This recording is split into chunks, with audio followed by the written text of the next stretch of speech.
Welcome into Cooling Down on the Birds Broadcast Network. I'm your host, Sammy Miller, alongside your broadcasters, Ian Nicholas and Dylan Pescatore. Guys, the Firebirds were unable to get it done tonight in their home opener against the Harwich Mariners, losing 10-3. Ian, things didn't start out the best for the Firebirds with Cam Leiter on the mound. What did you see from his play today? Well, Cam Leiter had a great first and third inning on the bump. 1, 2, 3, where things were going right for him, but you still kind of saw some issues with the off-speed stuff in the second and fourth. And ultimately, it's pretty good that he was able to get through 4 innings, only giving up 3 runs, given the fact that outside of the fastball, just didn't really have it today. Pitch location, couldn't find the zone. So ultimately, not Cam Leiter's day. Still has amazing stuff. Still an unbelievably talented guy. And once he can get those secondary and third pitches back, he should be one of the best starters on this team for the rest of the season. And Dylan, the bullpen also had their struggles too. What'd you see from them in the rest of the game? It was kind of the same as Leiter.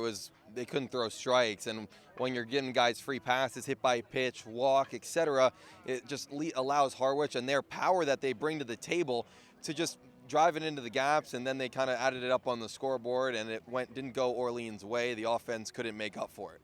Now, one positive, though, from today's game is we had our first home run at Eldridge Park. It was from Eddie Micheletti.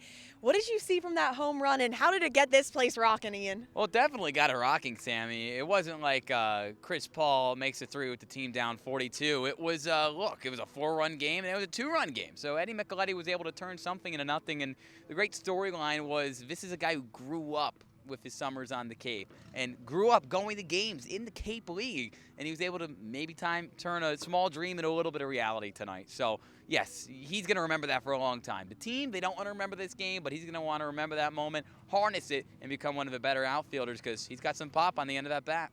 And one of the best things about this league is these teams get to wake up in the morning and have another game of baseball. So, Dylan, tomorrow they'll be facing the Bourne Braves. What do they have to do to get a win against the reigning champions? Yeah, it's not going to be easy against the Braves, who are going to come in hot, and Jake Peppers is on the mound for Orleans. He's going to have to attack the zone, throw strikes. He's out of Jacksonville State, and they have to try to put some runs on the board. I feel like this offense, it hasn't scored a lot of runs. They've only scored 7 in the first 2 games, but they've had a lot of opportunities to score. It's all about hitting with runners in scoring position, finding ways to get bunts down, moving runners over, and then I'll come with time.